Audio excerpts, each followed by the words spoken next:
মধ্যরাতে সমন্বয়কদের উপর হামলা, একটা সমন্বয়ককে পিটিয়ে শেষ করে ফেলেছে ছাত্রলীগ। কঠিন অ্যাকশনে যাচ্ছেন সেনাপ্রধান। বিস্তারিত রয়েছে ভিডিওতে, আপনারা দেখতে থাকুন।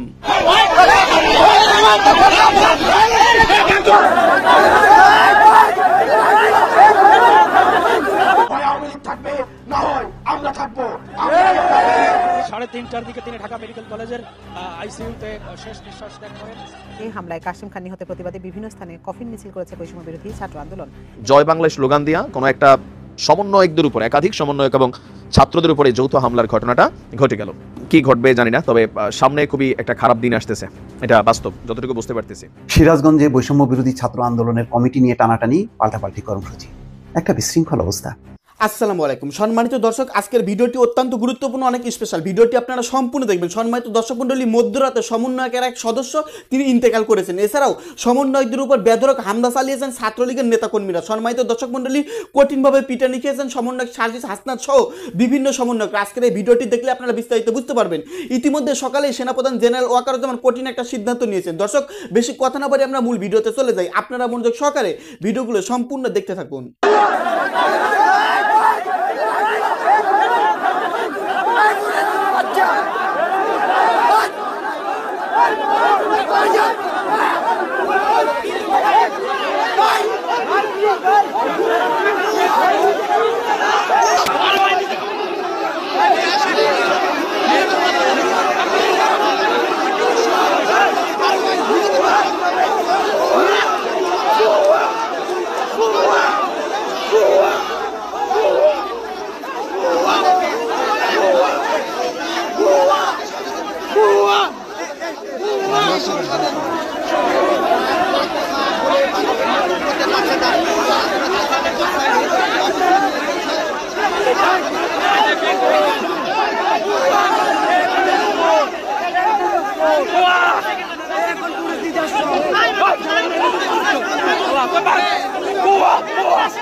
ঢাকা বিশ্ববিদ্যালয়ের শিক্ষার্থী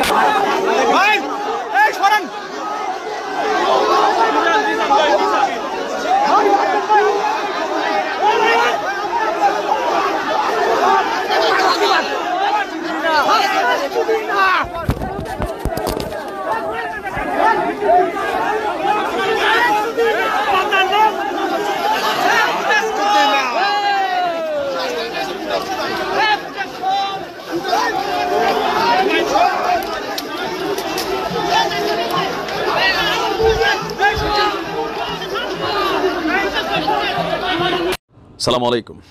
আজকে গোপালগঞ্জে যেই ঘটনা ঘটেছে, সেই ঘটনায় সোশ্যাল মিডিয়া জুড়ে যারা আওয়ামী লীগ, যুবলীগ, ছাত্রলীগের কর্মীরা আছেন, তারা ব্যাপক উচ্ছ্বাস প্রকাশ করছেন। কিন্তু অন্যদিকে সমন্বয়করা নিরাপত্তাহীনতায় ভুগছেন। হঠাৎ করেই ছাত্রলীগ আসবে, যেই স্লোগানগুলো বিভিন্ন জায়গায় ফেসবুকে বা বিভিন্ন ইয়াতে আমরা দেখছি, এগুলো কিন্তু আস্তে আস্তে সত্যি হচ্ছে।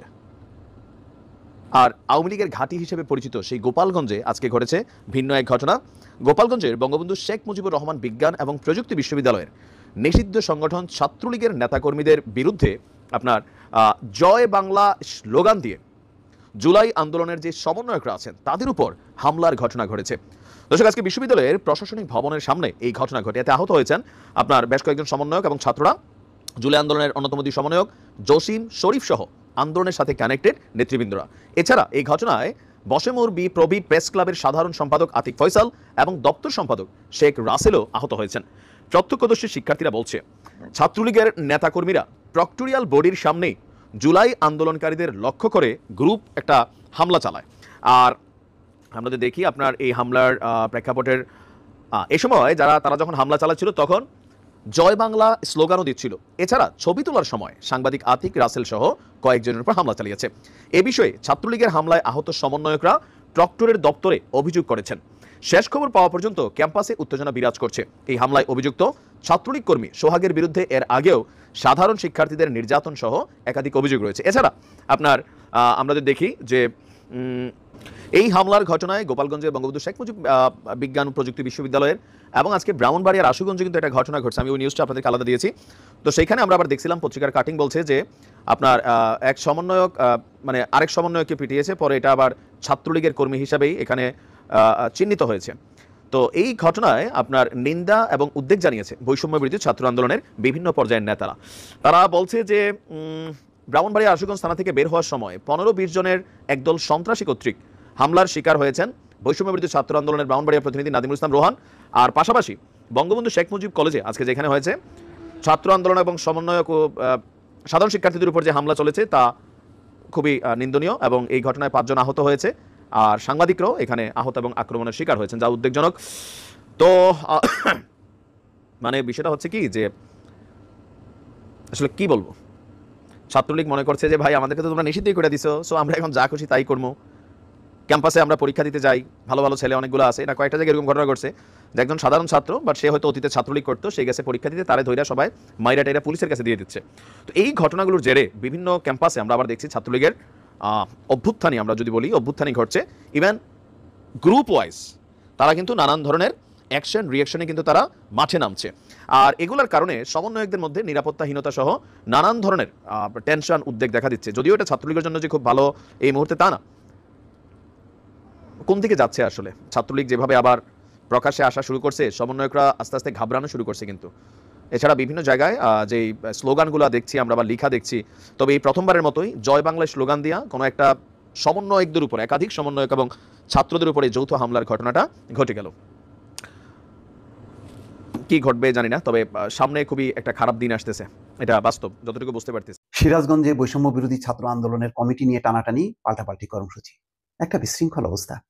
যে বৈষম্য বিরোধী ছাত্র আন্দোলন, তাদের নেতৃত্বে বাংলাদেশে এরকম একটি গণঅভ্যুত্থান হলো, তাদের প্রতি মানুষের কি শ্রদ্ধা, ভালোবাসা, ভক্তি, সেটা দেখা গেল ওই যে যখন নাকি ত্রাণের জন্য টিএসসিতে আহ্বান জানানো হলো, তখন সম্ভবত কোনো একটা জেলার কোনো এক অঞ্চলে বন্যার জন্য, সিলেট সহ ওই অঞ্চলগুলোতে, তখন মানুষ লাইন দিয়ে ত্রাণ দিচ্ছিল। পরে বৈষম্য বিরোধী ছাত্র আন্দোলনের নেতারা বলছেন যে ভাই আর দরকার নেই, আপনারা বরং আমাদের বাস ট্রাক দেন, এই যে ত্রাণ জমা হয়েছে এই ত্রাণের পাহাড় আমরা টানতে পারতেছি না। 4-5 কোটি টাকা মানুষ, মানে মহিলারা দেখলাম যে হাতের বালা খুললো, মানে সোনার চেন গলা থেকে খুলে, আংটি, যার যা আছে, একটা রিক্সাওয়ালা পর্যন্ত তার সবকিছু দিয়ে দিল। এটা হচ্ছে গণঅভ্যুত্থানের পর তাদের প্রতি যে শ্রদ্ধা, ভালোবাসা। আজকে ক্রমেই কিছু কিছু ঘটনা একেবারেই মানে সেই জায়গাটার থেকে বিচ্যুত হয়ে যাচ্ছে। কেন আমি বুঝতে পারছি না দর্শক, এটা কি নেতৃত্বের দোষ নাকি রক্তের দোষ বুঝতে পারছি না। সিরাজগঞ্জে বৈষম্য বিরোধী ছাত্র আন্দোলনের 284 সদস্যের আহ্বায়ক কমিটি ঘোষণার পর দুপক্ষের পাল্টাপাল্টি কর্মসূচিতে বিপাকে পড়েছে কেন্দ্র।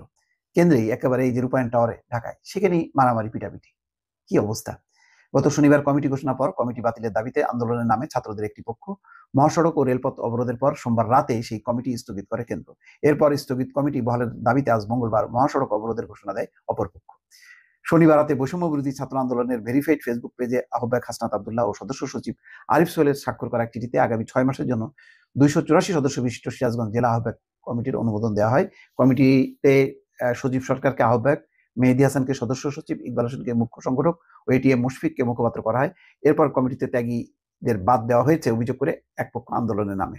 সিরাজগঞ্জের শিক্ষার্থীরা বলছেন যে গত বছরের 1 আগস্ট সিরাজগঞ্জে বৈষম্য বিরোধী ছাত্র আন্দোলনের 11 সদস্য একটি সমন্বয় কমিটি হয়। মূলত সেই কমিটির নেতৃত্বে জেলায় আন্দোলন পরিচালিত হচ্ছে। ওই 11 জনের কয়েকজনকে ঘোষিত কমিটিতে রাখা হয়নি। এর জেরে ওই কমিটি নিয়ে প্রশ্ন ওঠে।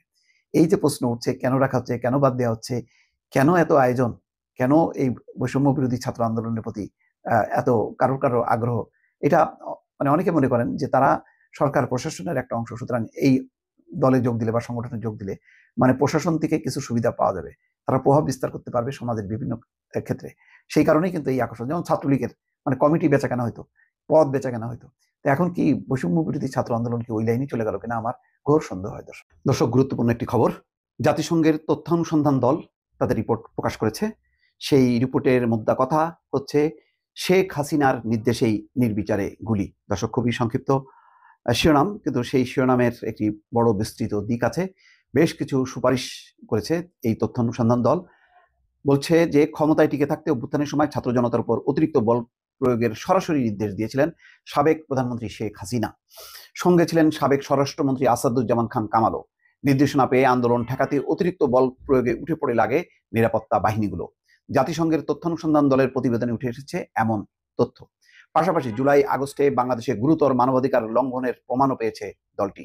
বিচার বহির্ভূত হত্যাকাণ্ড, নির্বিচারে মারণাস্ত্র দিয়ে গুলি চালানো, গ্রেপ্তার, আটক, নির্যাতন, চিকিৎসা পেতে বাধা দেওয়ার মতো গুরুতর মানবাধিকার লঙ্ঘন করে আওয়ামী লীগ এবং বাংলাদেশের বাহিনীগুলো। এসব কারণে আন্দোলনের সময় সংগঠিত মানবাধিকার লঙ্ঘনকে মানবতা বিরোধী অপরাধ বলছে জাতিসংঘ। প্রতিবেদনে র্যাব, দর্শক র্যাব, সেই বহুল আলোচিত র্যাব এবং এনটিএমসি কে, যার প্রধান ছিলেন জেনারেল জিয়াউল হক, যিনি এখন কারাবন্দী এবং যার বিচার চলছে, র্যাব এবং এনটিএমসি কে বিলুপ্ত করে দেওয়ার সুপারিশ করা হয়েছে। সেই সঙ্গে বাংলাদেশে কোনো রাজনৈতিক দলকে নিষেধাজ্ঞা দেওয়া থেকে বিরত থাকার আহ্বান জানিয়েছে জাতিসংঘ। এখানে বলা হয়েছে বাংলাদেশে মানবাধিকার নিশ্চিত করতে অবাধ ও সত্যিকারের নির্বাচনের জন্য নিরাপদ এবং সহায়ক পরিবেশ নিশ্চিতের পরামর্শ দিয়েছে জাতিসংঘ। দেখেন জাতিসংঘের এই পরামর্শগুলো কত লজ্জার। আওয়ামী লীগ বলে পৃথিবীর বুকে নাকি 3টা শ্রেষ্ঠ নির্বাচন হয়েছে শেখ হাসিনার অধীনে, 14, 18 এবং 24। এই 3টি আওয়ামী লীগের দৃষ্টিতে পৃথিবীর বুকে শেখ হাসিনার অধীনে শ্রেষ্ঠ নির্বাচন। অথচ আজকে জাতিসংঘ বলছে যে এখন মানবাধিকার নিশ্চিত করতে অবাধ এবং সত্যিকারের নির্বাচন দিতে হবে এবং তাহলেই বাংলাদেশের মানুষের অধিকার নিশ্চিত হবে। শেখ হাসিনা বিদায় নেওয়ার পর 1 জুলাই থেকে 15 আগস্ট পর্যন্ত বাংলাদেশের মানবাধিকার লঙ্ঘনের তথ্য অনুসন্ধান করে জাতিসংঘ মানবাধিকার কমিশন। একটি স্বাধীন ও নিরপেক্ষ দল বাংলাদেশে এসে তথ্যপাত্র নিয়ে প্রতিবেদনটি তৈরি করে। তবে চাহিদা অনুযায়ী সম্পূর্ণ তথ্য পায়নি তথ্য অনুসন্ধান দল। বুধবার প্রতিবেদনটি আনুষ্ঠানিকভাবে প্রকাশ হতে যাচ্ছে। প্রকাশের আগেই প্রতিবেদনের অনুলিপি হাতে পেয়েছে সমকাল। ইতিমধ্যে বিভিন্ন টেলিভিশন স্ক্রলে সেই বিষয়টি সামনে এনেছে। প্রতিবেদনে বলা হচ্ছে, পুলিশ, আধাসামরিক, সেনাবাহিনীর এক কর্মকর্তা ও গোয়েন্দা সংস্থাগুলোর শীর্ষ কর্তার সমন্বয়ে গঠিত কোর কমিটির সঙ্গে 20 জুলাই থেকে নিয়মিত বৈঠক করতেন তৎকালীন স্বরাষ্ট্রমন্ত্রী। তাহলে দেখেন কিভাবে কাজগুলো করতো। জুলাই থেকে নিয়মিত বৈঠক করতো। 20 জুলাই থেকে সেখানে কারা কারা ছিল?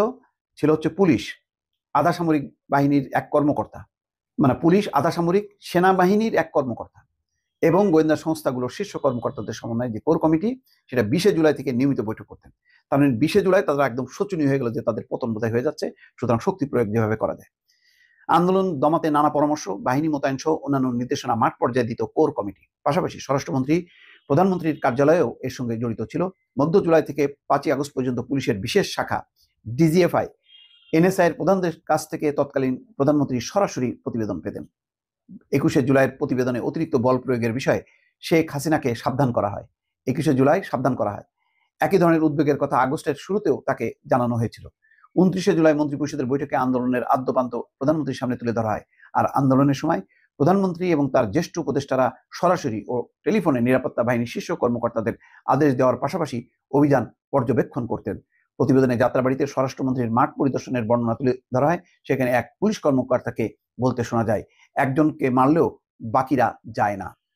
সরকারের কিছু জ্যেষ্ঠ কর্মকর্তা তথ্য অনুসন্ধান দলের কাছে দাবি করেছেন, তৎকালীন প্রধানমন্ত্রী ও স্বরাষ্ট্রমন্ত্রী আইনের মধ্যে থেকে নিরাপত্তা বাহিনীকে বল প্রয়োগের নির্দেশ দিয়েছিলেন। বাহিনীগুলো নিজে থেকে অতিরিক্ত বল দেখিয়েছে, তবে এই তথ্যের সত্যতা পায়নি জাতিসংঘের দলটি।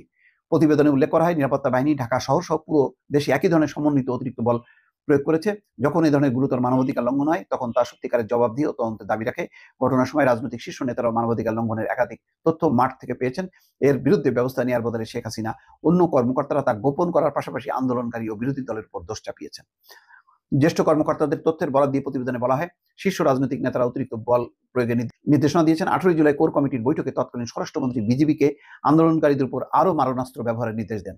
এছাড়া আরেকটি কোর কমিটির বৈঠকে স্বরাষ্ট্রমন্ত্রী ঢাকা চট্টগ্রাম মহাসড়ক থেকে আন্দোলনকারীদের সরাতে বেআইনি মারণাস্ত্র ব্যবহারের সবক দেন।